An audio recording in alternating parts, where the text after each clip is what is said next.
Yo, yo, yo. Welcome to Living for a Living, episode number 29 with your boy Joey Bradley. Living for a living, baby. How you doing? Turn this level down a little bit. Right there. I think that's all right. Okay. And yeah, like I said, I had it's a Friday right now, Friday afternoon.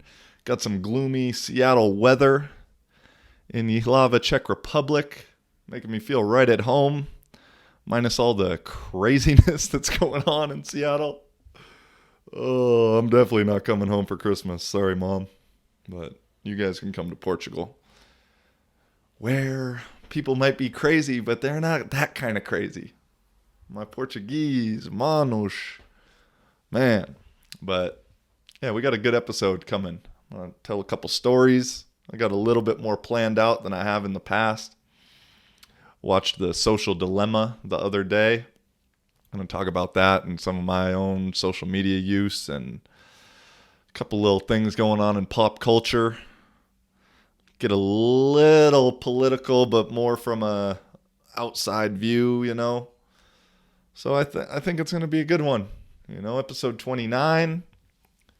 I think when I get to 30, I'm going to take a little bit of a break and go back and kind of watch the old ones and the interviews and kind of clip up some stuff maybe I missed the first time and start sharing some of that stuff, because I think there's probably now it's been a year since I started this. I think I started this like September, I don't know exactly when, but right around this time. And so I'm sure a year later there's some things that were said that maybe I missed, and maybe I said, maybe a guest said in the past that is useful now to hear. And that's a big reason why I'm doing this. I just finished this book called Humans, A History of How We Fucked It All Up. And I highly recommend it. I'm going to talk a little bit about that and how it relates into what we're going through now. But I highly recommend it because it basically lets you know, gives you some hope or concern, a little bit of both, that, you know, we all think right now is the craziest time and we're so stupid and we're so extreme and yada, yada, yada. Man, we're just human. And we've been doing dumb shit and fucking shit up and saying dumb shit and making mistakes since the history of time. Even before time was even invented. And so I recommend that book. And like I said, we'll get into it. I want to start, though, by saying, you know, I'm super grateful for everybody that's been tuning in and supporting and the little messages I get throughout the week. Got one from my boy, Travi D, this afternoon, or technically last night for him. Just saying, you know, keep it up, keep rocking, and you know, the Spotify numbers are slowly climbing. YouTube is kind of up and down depending on the week, which is cool. But no, I'm super grateful for everybody that's been joining along the way and listening to me talk to myself. And I'd really like to make this more of a community and more of a group effort. And so by doing that, you know, I've been saying it in the end of every episode, but I realized that viewer retention drops, you know, as the further it goes on. And so I wanted to say it from the jump, is if you got something on your mind, whether you want to hear my opinion or you just want to get it off your chest into an outlet that somebody else might hear it, that's a slightly bigger channel than what you have on your social media, man, send in a video, send in a message, send in a voice message. Please, I would be very happy to hear those, respond to those, and share those.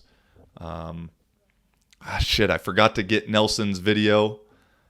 And so we'll do that for episode 30. Nelson, I don't know if you watch this or not, but we'll get that, what you think about being called a jackass at age 13 and how that shaped you as a man growing up and moving forward in life. That's still one of the best stories. Go back to last episode or 2 episodes ago to check that one out. And yeah, but I want to make this just a little bit more of a group effort. I always have a few ideas on my mind for what I want to talk about, but I know I don't know how many people are actually constantly tuning in. I know it's probably more than I think. And so I always kind of make light of it and joke around that no one listens to it. And I think that's like a self-deprecating humor, to maybe not take myself so seriously. But I also realize that's kind of an insult to the people that are watching. And so I don't mean to do that, because I am very appreciative and I'm super grateful for where I'm at with the podcast and just where I'm at in life right now. Even though obviously we're all going through shit. We all got the ups and downs, but that tells you that you're alive. As soon as shit starts flattening out, it's like a heartbeat. It means you're dead. And that's not my quote. That's my guy David's quote.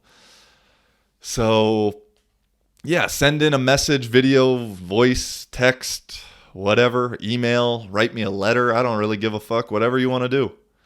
Easiest way would be on Instagram at living4a living, or on WhatsApp, because I'm international, so I don't even have a real phone plan right now. But at WhatsApp at +1 425 443 6928, and you can send long voice messages, video messages, everything there. So that would be awesome for me. So I hope that I'm going to keep plugging it, and eventually maybe it'll stick. And so thank you in advance to anybody who does that. But moving into the episode, actually, 4 or 5 minutes in, take a little sip right here. Having an afternoon beer today.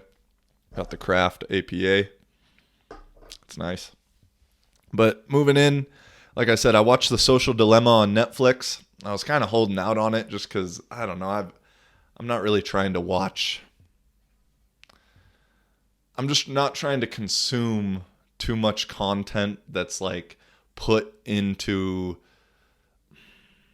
place like Netflix from like a documentary style kind of thing. You know, I watched the Epstein thing, but it felt a little agenda-y in a certain way.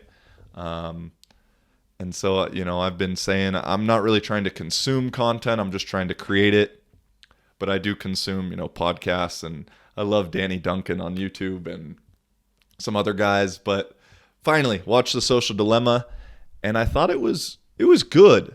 I'd recommend it, and I'd recommend watching it kind of with like a little bit of grain of salt, you know, like some little perspective in mind, because it also is a little propaganda-y, and it's kind of ironic because throughout the I guess it's kind of a documentary. I don't know what to call it. They kind of have this like ongoing story line to it of a family with a young girl and a middle-aged teenage kid and an older girl, maybe senior freshman in college age, or I don't know. And just kind of the different ways that social media is affecting each person in that demographic. And the college age girl constantly says like, you know, like you guys are listening to propaganda. And it's kind of just ironic because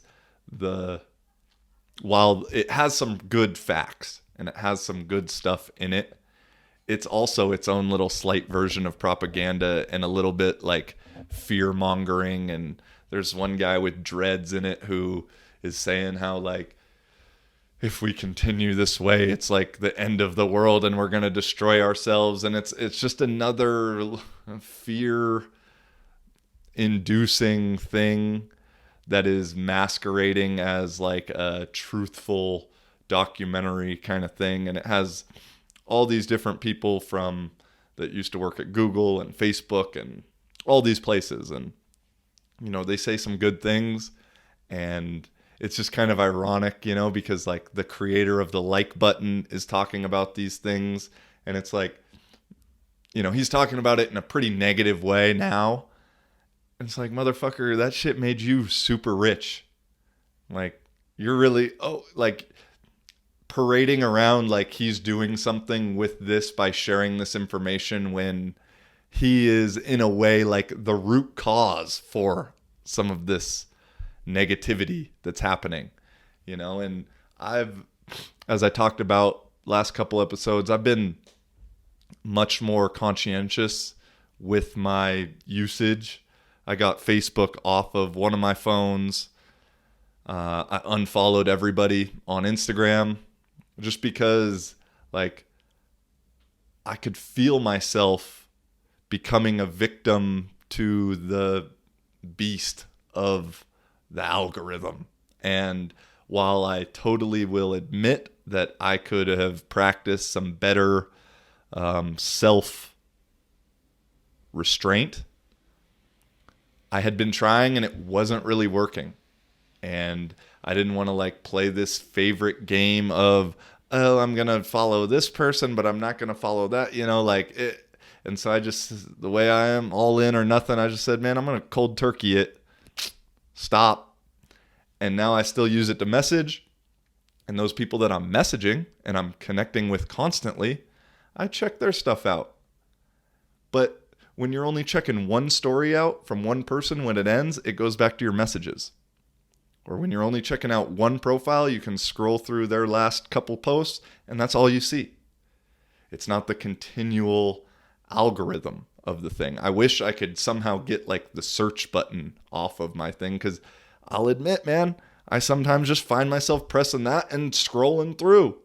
And then I catch myself, I'm like, what am I doing?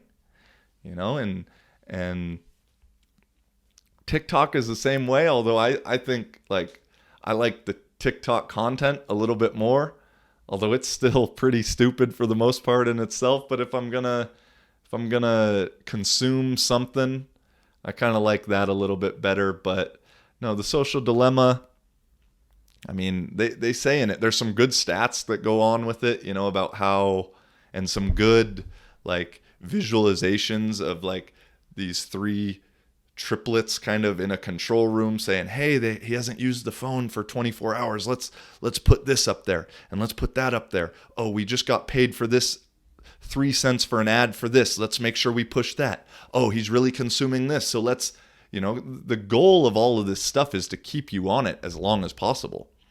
I mean, that's the reason. And the ads are all part of that. And, it talks about how Google searches, you can type in, the example they give is climate change is, and then depending on where you live and some of your past searches, it'll give you recommendations for what's to come. So if you live in certain parts, it'll say climate change is a hoax, or climate change is the end of the world, or whatever, based on where you're at and what you've searched for in the past. And, they get a little propaganda-y, trying to, in my opinion, dismiss like Pizzagate and say how that was like this big conspiracy thing that all of a sudden just happened, when there's emails that really say it. And it's slowly, but I get it. And that's not what I'm trying to get into at all. I'm just, like I said, watch it with a grain of salt. I don't know if that's the right expression. Watch it with the perspective that it has its own little agenda in itself, and the people who made it are trying to affect you in a certain way also. But one of the coolest like stats from it was they showed a graph of like the computing power of a computer is, has risen like 1 trillion times over the last 100 years or whatever time frame they give. And so like the line is just like straight at like baseline from 1900 to like 2005 or something, and then it just like skyrockets. And so it's like up here and the other things down here.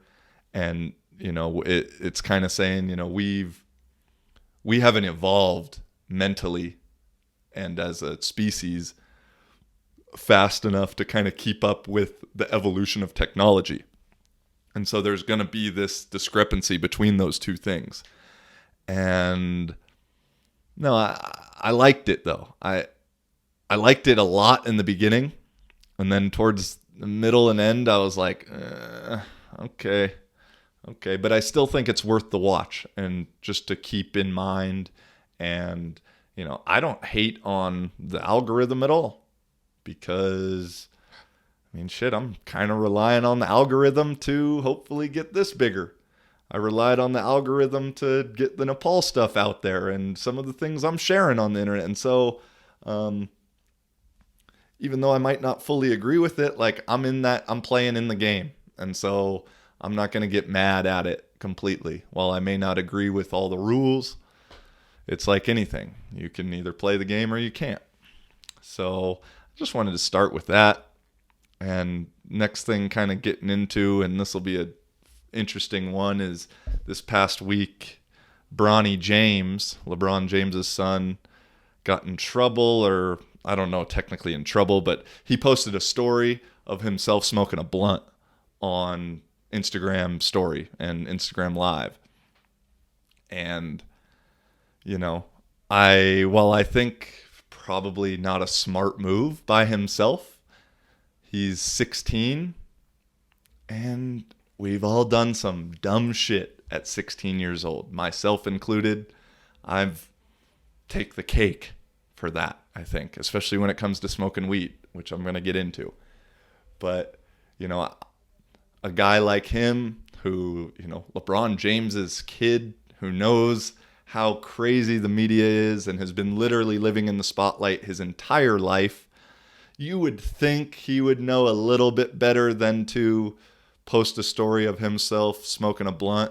And the way he rewinds that hit, like, that ain't his first blunt, that's for sure. We could all agree on that. And which I'm not knocking it. I'm not knocking it at all. Like I said, we're gonna get into story time. I've messed up myself, and much worse. I was lucky in high school. We didn't have IG Live. We didn't have stories. We might have had Facebook. That was like the intro. We were still rocking MySpace for the most part. Twitter really wasn't, like, no one knew about Twitter. And so, I mean, the most drama you could get on MySpace was like who was in your top 8, what song you were putting on your profile, and, maybe there was some question answer thing some girl you like would post and you tried to respond with that. I don't even know. But no, Bronny, he put that up, and man, like I said, I relate. I was 16 years old and I got in trouble for smoking weed. And so we got a little story time. This was the summer before my junior year of high school. So yeah, it was like maybe a couple weeks before my 17th birthday. And I started smoking weed when I was 15, 16. And then I got hurt my sophomore year of high school, broke my collarbone first game of the year on a fake punt, which was the second fake punt we had ran in a row. That's different. But anyway, I was out for the season. A kind of blessing in disguise looking back at probably how the year was going to go. But one of the other guys who was hurt was an older dude, senior guy. And I'm not blaming him at all, but we both utilized each other. I had a couple connections. He had the car. So we'd show up at practice, say what's up to coach, dip out, and go get high. And so at this point in my life, like, smoking weed was like pretty regular. And because where I'm from, like, I don't know, Europeans don't really get this. Like, Seattle, like, it's just expected, or it's like part of the culture. Like, in high school, it was hard to get alcohol, but it was easy to get weed. You make one phone call and you could get some weed in 30 minutes to an hour. To get some beer, like, you had to know someone's older brother, older sister. You had to wait for them to get off work. They had to live in the town, or you had to go drive to them. It was much more difficult. And so anyway, back to about 2 weeks before junior year started, me and a couple of homies, we met up and we were going to, partake in some activities before a party we went to. And So we met at the Issaquah High Park and Ride, which was like at the time, or Issaquah Highlands Park and Ride, not Issaquah High. We weren't that stupid. One step below. Issaquah Highlands Park and Ride, ironically on High Street. And we were just going to meet there and then go smoke somewhere else, like smoke in the neighborhood. When you kind of growing up, it was like known that if you were driving and smoking, it was much less chance of getting caught than being stationary. So I know anybody who's listening who's driven up on Squawk Mountain on the one-way loop, I've seen you. I know what you're doing. Squawk Mountain was a good loop for that. And so we were sitting there waiting. We just bought our stuff, and we're waiting for our boy to get off work. Ironically delivering pizzas where I'll deliver pizza when I'm back home the last couple of years. And he was super late, so we'd already rolled the blunt, which was like, I'm pretty sure we bought an eighth, so like $40 worth of weed, and we rolled pretty much the entire thing into the blunt. I mean, this thing was like a cigar. And finally he gets off work, he pulls up, we're at the top of the park and ride, good view of Lake Sammamish, of the city. I think sun was like kind of not setting, but it was a nice vibe. And so we were like, fuck it, let's just smoke it here. We had to wait. Yeah, we'll just smoke it here, then we'll go to the party. We're kind of in a hurry. And so our dumbasses, the reason we really got caught is we all said, well, okay, we don't want to smell when we go to the party. Like our eyes weren't going to be like, or we're going to smell regardless.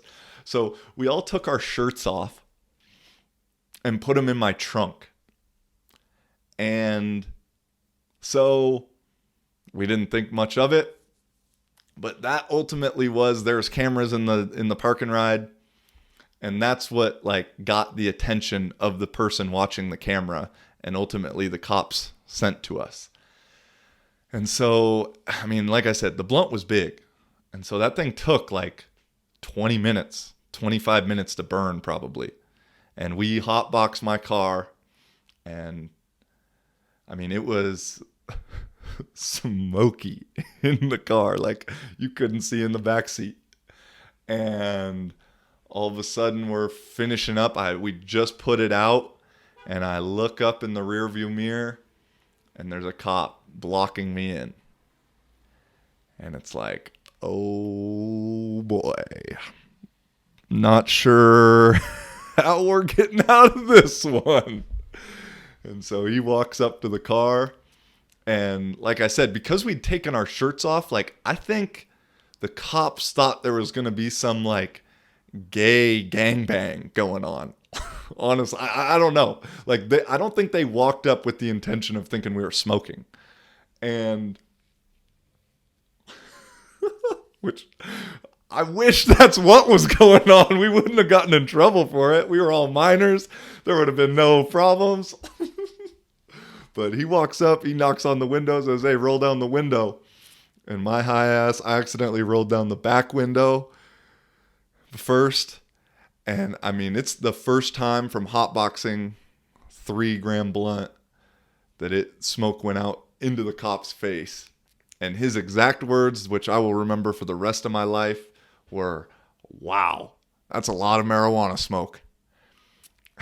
And so, I don't know, all right, step out of the car. Like, you're caught at that point, like you're red-handed.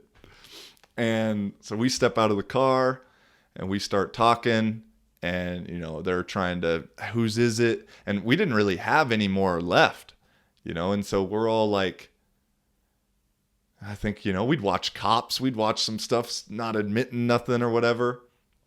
And, it finally, like, I think, it came to the point where, like, someone needed to take the fall or whatever. It was my car. And so I was just like, yo, it's my shit or whatever. But I don't think we had, like, any left, honestly. If we did, it was, like, just the crumbs. And we'd smoked it to the very end. And so there was nothing really to charge us with, because in theory, it's not illegal to, at this time, it wasn't illegal to be high. It was illegal to have some. And so, they could have probably given us the small print rules. But man, I just remember like it took like 10 minutes for all the smoke to leave the car. It looked like my car was on fire.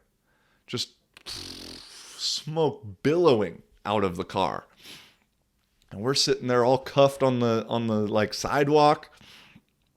And one of my buddies was like the kind of golden child of the school, of the city. And, everyone thought he was hella innocent. And I mean, we all know that like no one's really innocent. Let's put it like that.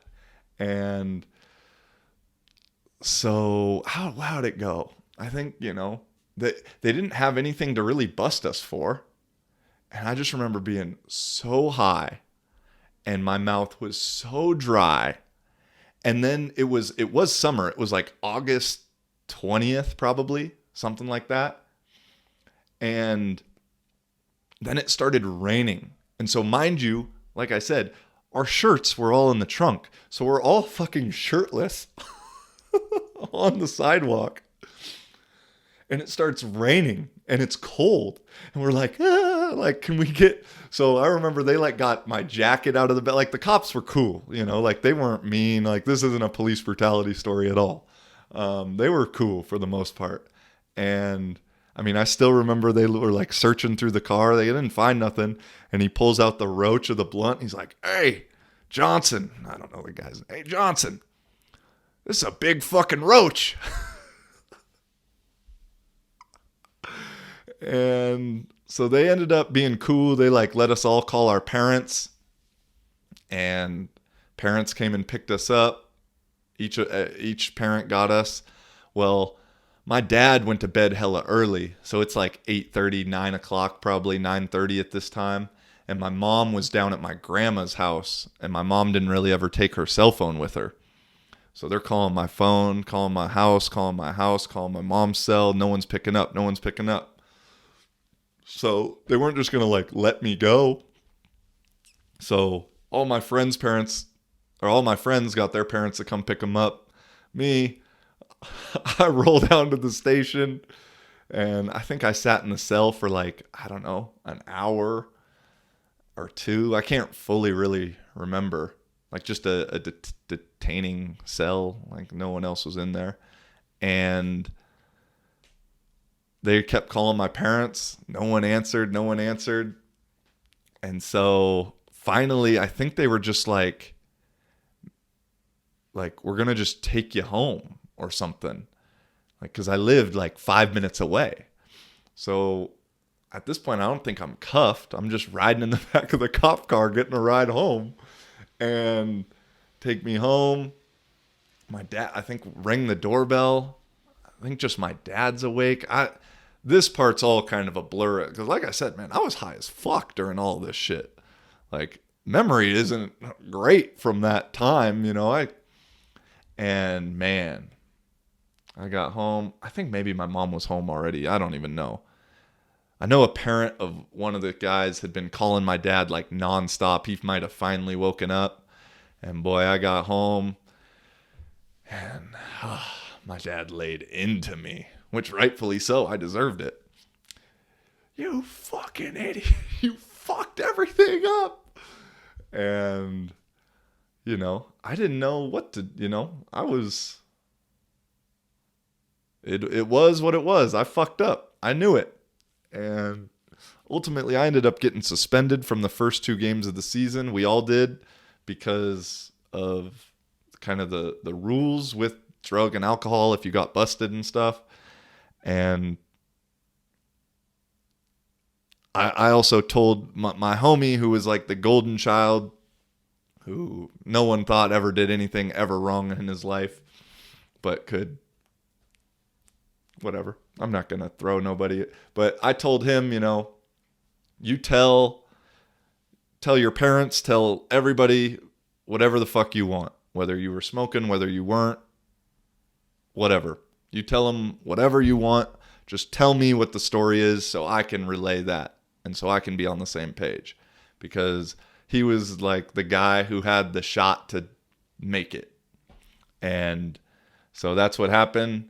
And ultimately it was told that like he wasn't smoking. And so I became like the fucking bad influence kid of the school who was corrupting young minds and you know, this dude who I literally grown up with, like from 3rd grade, going over to his house like every weekend, know the family hella good, to like family kind of just like disowning me because I'd been the bad influence. And I get their perspective, you know, I'm not knocking it, but so that's kind of what happened. I ended up, like I said, we all got suspended for the first 2 games. I never got my starting job back that junior year. Everyone else, as soon as they were back, starters. And so I feel it was a bit unfair especially with how I performed when I did get in the game. But I'm thankful and grateful, as weird as that sounds, for how it all went, because if that doesn't happen, it doesn't put me on the timeline that I'm on now. And I'm not sitting right here where I am currently in life, and I haven't had the experiences that I've had and met the people that I've met if I start all of my junior year. Because if I start my whole junior year, I probably end up getting some recruitment out of high school, probably to a D2, maybe, you know, something else, I don't know. And then I wouldn't go JUCO, and I mean, I can list off from the last 12 years of my life, 15 years of my life now, of if this doesn't happen, then that doesn't happen. If that doesn't happen, I don't meet this person. If I don't meet this person, I don't go here. And if I don't go here, that doesn't happen. And I mean, everyone has that little web of events. And so I don't look at it bad at all. I'm grateful, super, super grateful. I wish things could been a little bit different from like the perspective with the friend, because like I think ultimately that kind of led to like a demise of the friendship, more or less. But yeah, it was cool also in a way, because after that happened, you know, the whole school knew, you know, all the parents knew. And so like parents would see me, and like some parents, like you could tell, were like looked at me like with a different lens, like, oh, you're a bad kid or whatever. But then other parents were hella cool and understanding. And it was like, I could just be straight the fuck up with people for the most part, you know, much more than some other kids could. It's like, yeah, I smoked weed and I got caught. And so I did that, you know, and so you didn't have to like put up this act of like, oh, I'm a good kid that doesn't do anything. And no. Because I think parents know deep down. And so I appreciate all the parents, I know no one's listening, but that were like cool about it and like understanding. That helped a lot throughout that, because that was a weird time for me, man. That year was a struggle. I remember we lost one game to a team we shouldn't have, because the guy who played quarterback in front of me was a great guy. He just wasn't a very good quarterback. But they kind of let him ride, because first 2 games of the year were against shit teams, and so we played pretty decent. But we ended up basically in every game he would fuck up and throw a pick 6 or throw 2 picks or make horrible reads, and then I'd have to come in down by 10 or whatever. And some games bring us kind of back, some games not. And one game I didn't, and we lost to a team that we shouldn't have lost to. And our fucking O-line coach, I can still just remember just walking back to the locker room, and I lost all respect for him kind of after this. It's like, you fucking piece of shit, you fucked this whole season up for everybody. It's all your fault. And I just, like, you know, as I said, like that's some crazy shit for me thinking about it now. Is like I'm a 30-year-old man. This guy was probably around 30 or maybe a little less at the time, telling a 17-year-old kid, like, you fucked this all up for all of us. And like, kind of crazy when you really think about it. And so he was the same guy that as soon as the season ended, and like the next year I was a starter, and the next year, by the way, we went to the state championship. I remember the day after the season ended, we're all in the locker room. He's like, "Hey, buddy, you ready to take over next year?" I was just like, "Yeah, bro, for sure. For sure." But like I said, it's all a lesson. It taught me a bunch of different things from my own self and how to deal with others and how to perceive others. And so I'm thankful to the maximum for everything I've gone through. And so, yeah, that was the first time I got arrested. I'm not going to tell about the second this episode. We'll save that. We'll cliffhang that one. But moving forward, I think that's enough for story time of myself. Another thing that's going on right now in the pop culture political world is, Joe Rogan has came out and said he wants to moderate a debate between Biden and Trump on his show, which to me would be like, that would be the reason we created social media in a way. Like it could transcend the importance of YouTube, of, Spotify now, which we're going to get into, but of social media. Like a presidential debate on a podcast that like there's no bullshit, there's no agenda. Joe Rogan's podcast, if you don't know, which take your head out of the sand if you are listening to me and you don't know who Joe Rogan is, stop listening to me and go listen to Joe Rogan. Most popular podcast in the world. I think he's on like episode 1,500 now. I think he's in the thousands. He'll interview anybody and everybody. He's a great listener, loves to play devil's advocate, normally stays fairly neutral, obviously has his own personal opinions. But ever since he came out with this idea and Trump agreed to it, the left and the media, which is the left, has been trying to smear Joe Rogan's name, which is nothing new because this has happened every time Joe Rogan comes out and either speaks on behalf or talks with another political figure that the left and the agenda side doesn't fully want to support. And they come out and say he's homophobic and racist and misogynist and transphobic and all of these things just to smear him, to illegitimize his perspective and his podcast, which to me, trying to do that to literally the most popular podcast in the world, I don't know the numbers, but he gets at least like on YouTube before his Spotify deal was like at least 1 million views every one. Like, and that's probably like undercutting it, like at least. And so to try and do that to him just is a bad look overall, because it shows how like pointed and agenda based the media is trying to be. And so, I think the most recent things they brought up was his comments either about Caitlyn Jenner and him being transphobic regarding Caitlyn Jenner's situation, or the fact that he said, he doesn't think that trans women should fight biological women in MMA.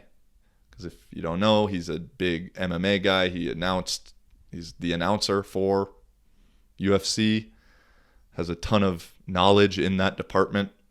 And it doesn't make sense. I mean, from the Caitlyn Jenner thing, like what she says doesn't make any sense. Like she herself is like against gay people, which I don't understand, like used to be Bruce, and Bruce, I guess, liked women, but he always felt like a woman. And now he's now a woman but he still says he's attracted to women, but he doesn't think he's gay. And maybe I misinterpreted it. I'll be honest.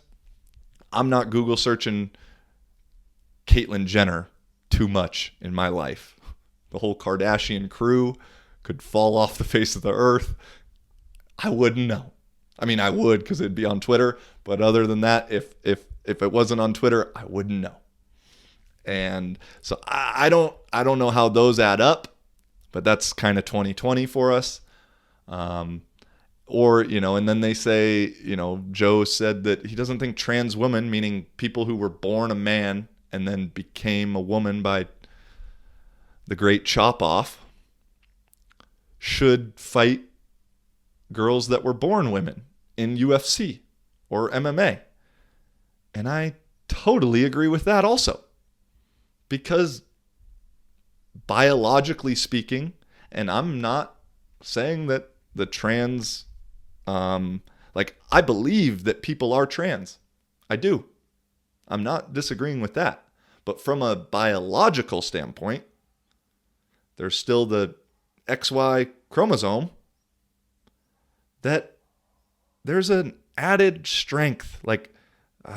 Maybe this has become misogynistic and sexist in today's world, but men are stronger than women, generally speaking.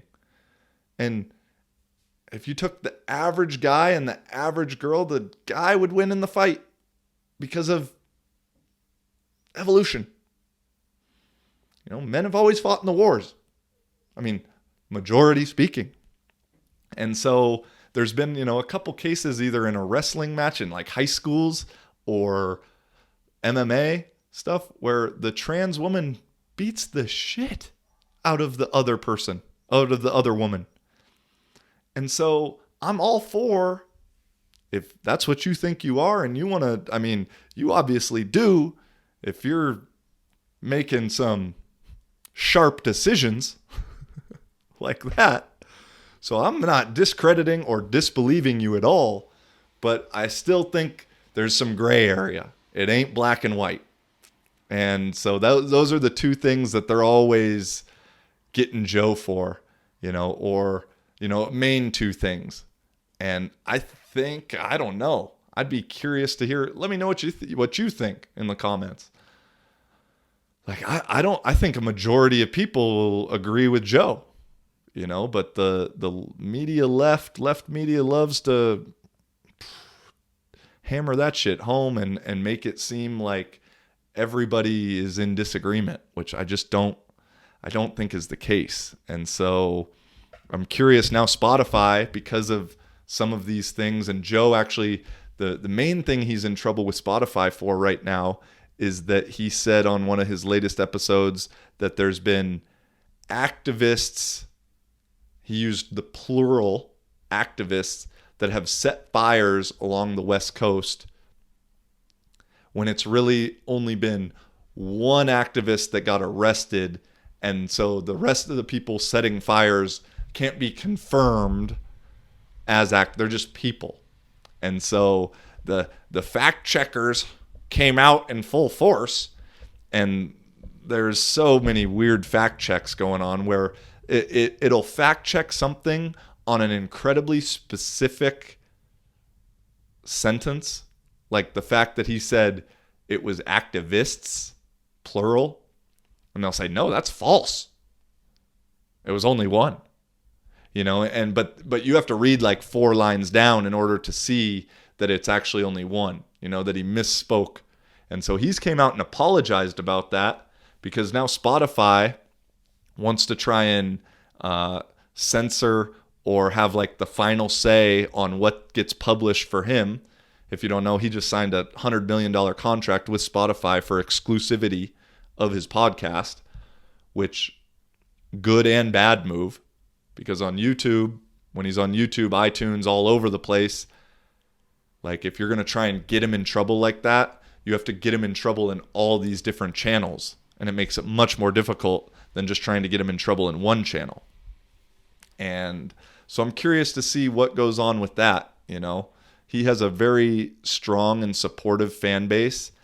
And I remember thinking when he signed the deal, like I felt like he kind of like took a step back in some of the stuff he was saying with being like a little out there and a little opinionated. Like he took a step back and was being much more neutral than normal, in my opinion. But ever since like the contract like has gone into effect, I feel like he went back to normal and has been his normal self and talked a little bit of shit about Biden. And I mean, he talked shit about Trump too, you know, like just saying what he feels. And so I'm curious to see what happens, because if he apologizes and lets the censoring continue, like, and he doesn't walk away from Spotify, I mean, the big appeal of his podcast is that he gets to say whatever the fuck he wants. And, you know, he has Jamie fact checking him and double checking what he's saying. But if there's some alternative fact checker, then he'll lose a lot of appeal to myself. And I think maybe some other people would agree. I don't know. And so I hope not, because, man, Joe Rogan is a huge influence for me and inspiration in itself. And so I hope it doesn't go that way. I don't see it going that way. Joe seems to do what the fuck Joe wants to do. And he's a smart guy. So we'll see.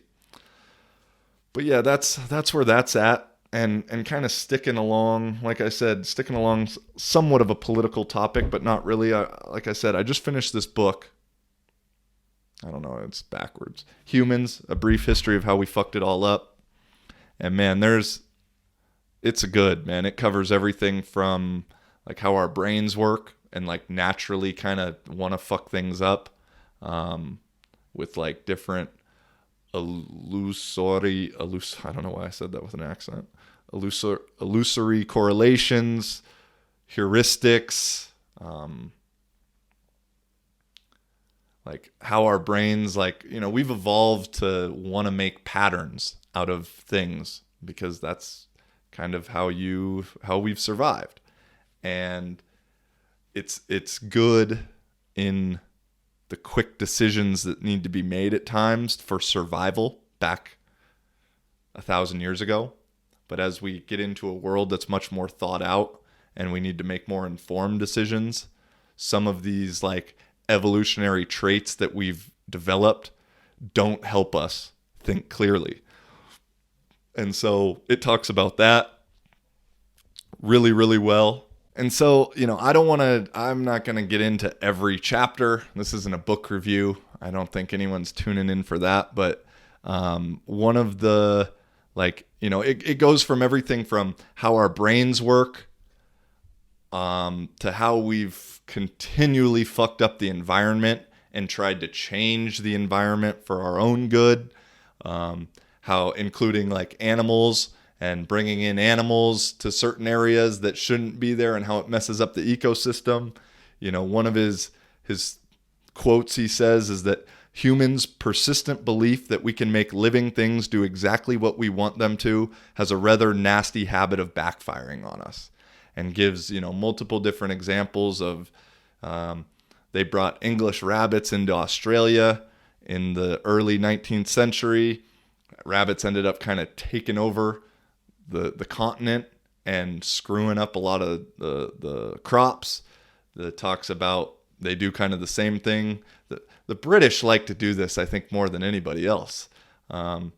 They brought in the big-ass Nile perch fish into East African rivers, which ended up for better fishing and stuff, which was true for a little bit, but also ate up all of the other fish in the lakes. One of the interesting ones was Mao Ze Dong. When he took over, China was struggling with famine and different diseases and all kinds of stuff. And so he labeled this 4-pest rule to eradicate mosquitoes, rats, flies, and sparrows. And mosquitoes because of malaria, rats because of carrying plague, flies because they were annoying basically, and sparrows because they ate grain. And, the author says if it was just the 3 or just the 2, it would have been all right. But the sparrows was not a good one because he had done the math, and even though experts told him it was a bad idea, if they got rid of all the sparrows, then it would mean that the sparrows wouldn't eat enough grain to feed an extra 60,000 people per million sparrows. And so that sounded good. And so they literally launched this campaign where, it was like the enemy of capitalism was these 4 pests. And so from little kids to old people, if you saw a rat, a sparrow, you were supposed to kill those dudes. And so they killed something like 200,000 sparrows on the first day of this thing. And in total, over 1 billion sparrows. And so while it was successful in that thing, the thing they didn't take into consideration is sparrows also eat locusts. And they eat locusts more than they eat grain. But locusts only eat grain. And so without any sparrows to kill the locusts just ran free on the wheat fields, on the grain. And tore through crops. And it's not the only reason, but it's one of the reason for a huge food shortage and famine that went on in China during this time that ultimately killed 15 to 30 million people. And the author kind of jokes around saying the fact that there's a possibility of 15 million people being unaccounted for is pretty insane in itself. And so, that was one that was really oh my God, and the experts, the scientists, the biologists all told him, hey, this is not a good idea.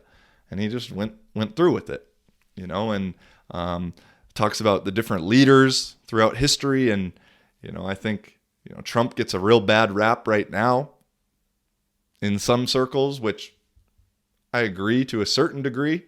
I think he could be much less divisive. But, a big one that he gets compared with, you always see Trump's the next Hitler. And he has a little section on Hitler in the book that's interesting. And I'll admit, there are some similarities of how he was perceived and things going on. And then there were a lot of differences. And so while it's not black or white, it's like a shade of gray. And so with the Hitler idea, is kind of the similar portion is when he first started, no one took him serious. Everyone dismissed him as a joke because of his speeches and his rallies. And that sounds kind of similar, right? The media constantly played him as an idiot, a blundering idiot that can't get anything done, which sounds a little bit familiar. On the difference, though, is they ultimately kind of let him do his thing because they thought because he's so dumb that they could just end up controlling him and kind of using him as a pawn and bringing together a coalition government. And, there was a quote from somebody at that time that says in 2 months we'll have pushed Hitler so far into the corner he'll squeak. And really, in 2 months, he had seized complete control of the German state. He persuaded the Reichstag to pass an act that gave him power to bypass the Constitution, the presidency, and the Reichstag itself. So it went from democracy to not democracy. And so, that can't happen with our setup. At least, I don't believe it can happen. There's going to be people who disagree with, we've already started the fascism, and we're not in a fascist country or government at all. And then the other thing was Hitler was incredibly lazy, never read any of the actual stuff he was signing, would eat a bunch of sweets like a kid, all these things. And it's my own opinion. I don't think Trump is lazy. I don't think he is an idiot in the sense that you can't be that high up in business, at least from a money perspective, I don't think he's an idiot. And I don't think you can go from never being a politician to being the president of the U.S. and be an idiot. That's just how I feel, though. Some funny things, though, like Hitler, like, really, like, took to heart what the media said about him. And he, like, viewed himself, quote unquote, as, like, the greatest actor in Europe. And he believed that his life was the greatest novel in world history. And so, I could see some little comparisons. I don't know if Trump's ever said those things aloud, but I could see him believing that kind of stuff. And then there's just one passage that I want to read about, like, this whole thing that I find comforting, and maybe other people will too. But like I said, I don't believe that like Trump is as bad as the media will make him out to be. Quote is, "We tend to assume that when something awful happens, there must have been some great controlling intelligence behind it. It's understandable. How could have things gone so wrong, we think, if there wasn't an evil genius pulling the strings? The downside of this is that we tend to assume that if we can't immediately spot an evil genius, then we all can chill out because everything will be fine. But history suggests that's a mistake, and it's one that we make over and over again. Many of the worst man-made events that ever occurred were not the product of evil geniuses. Instead, they were the product of a parade of idiots and lunatics incoherently flailing their way through events, helped along the way by overconfident people who thought they could control them." And so with that passage, I'm more scared of Biden in that way, because I don't think Biden's very smart. And I think there's a lot of people in power that think we can just control Biden. And so that's my hot take of the episode right there. Some of the other things that gets talked about in this book that I loved is, like, in the early 1900s when cars were first existing or first coming into existence, like mainstream, they used lead in fuel because it was a way to stop engines from knocking. And so they decided, okay, we got to put something in the fuel that'll help smooth things out. And first they tried a ton of different stuff.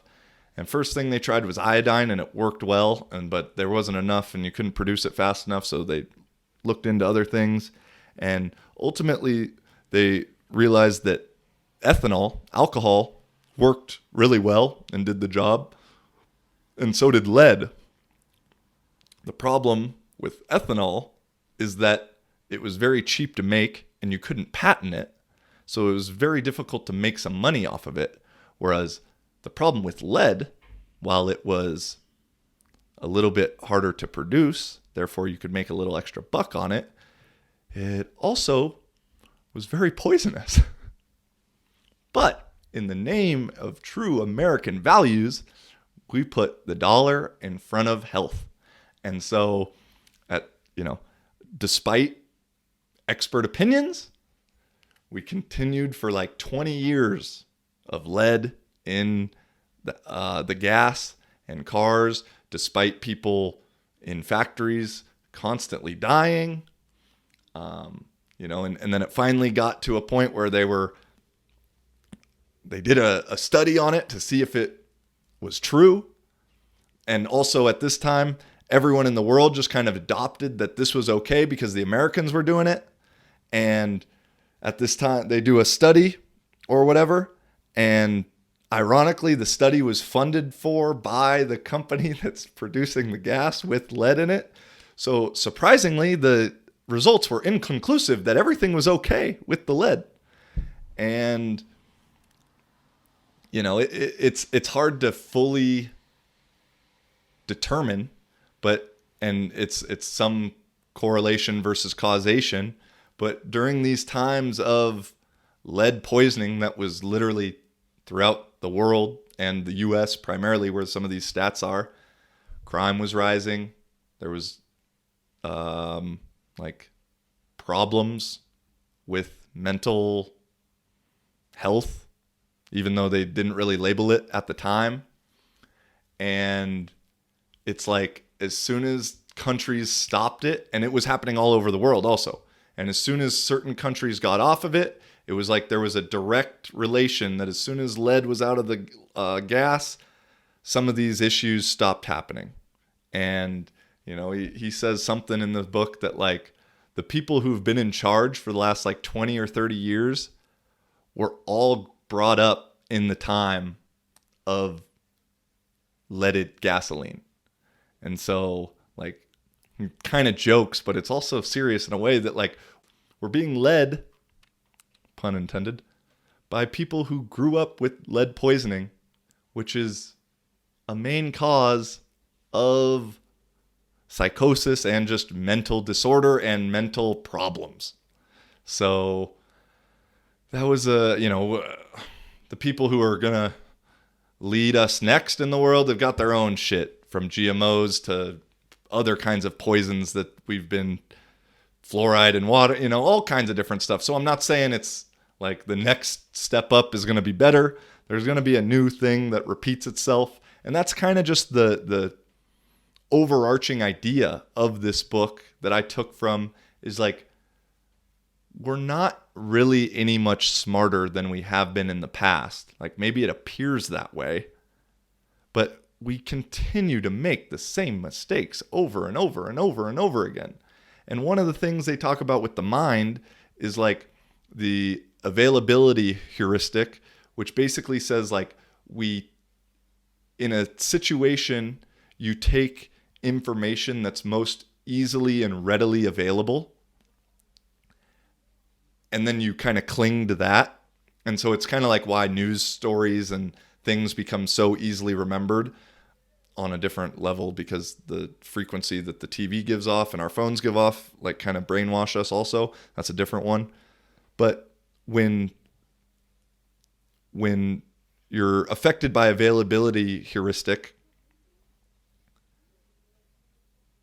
it makes you feel that like what has happened in the recent past is what has always happened, and that is very brand new. And it basically just doesn't give you perspective of history in a long stretch of time, which is obvious by how we continually make maybe not the exact same mistake, but a different route of the same mistake.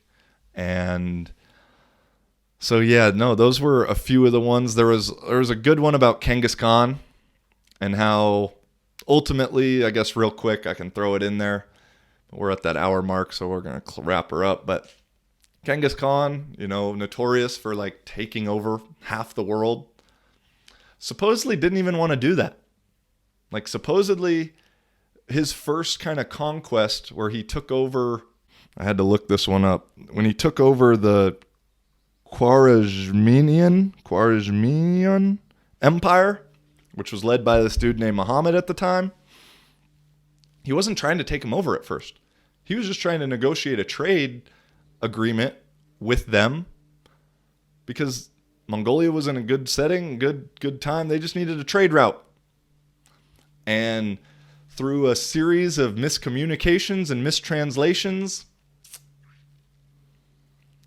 Muhammad kind of took offense to some of the things that Khengis Khan said and ended up kind of killing certain trade convoys that were sent his way and sent them back with no beards or dead.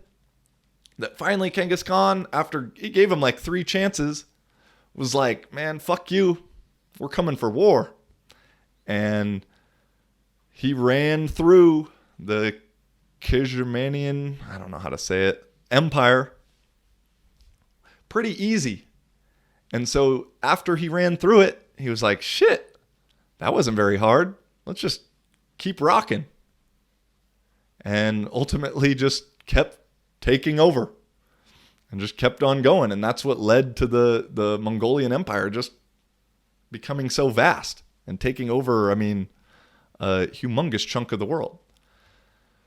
So, he gets a bad rap, which he was pretty ruthless in some ways, but he was also, according to this, was religiously tolerant to a degree. And yeah. So no, again, that book, totally recommended. I'm not going to say I'm some big reader and read a lot, but that book I finished like that. Now, right now I'm on to 1984 by George Orwell. And it's a little bit different. I haven't read fiction in a while, so it's kind of hard to... It's good, though, to get my mind back into the imagination state. And yeah, I think that's all I got. You know, we had a game this last week, and it was good. Not a ton to really talk about. We won against the team who's struggled all year. They play their asses off, but we beat them 40-0. Kind of had a slow first half.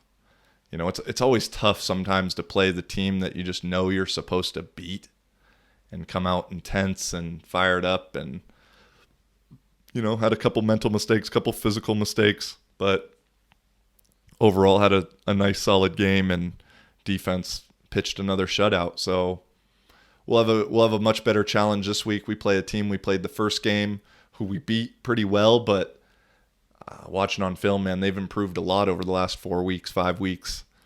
And we got to go to their house. Could be bad weather. So it could be, you never know what's going to happen when you're on the road in bad weather. And so we'll see. I'm looking forward to it, though. It'll be a good one. I think next week we'll get back into a game breakdown a little bit more. But yeah, we're going to wrap this one up. I'm going to go have my English conversation with some freshmen in high school. I just started getting paid to do that, which is super fun. Kind of brings me back to when I was young. Although I just told a story about when I was young. I wasn't the best kid in the world.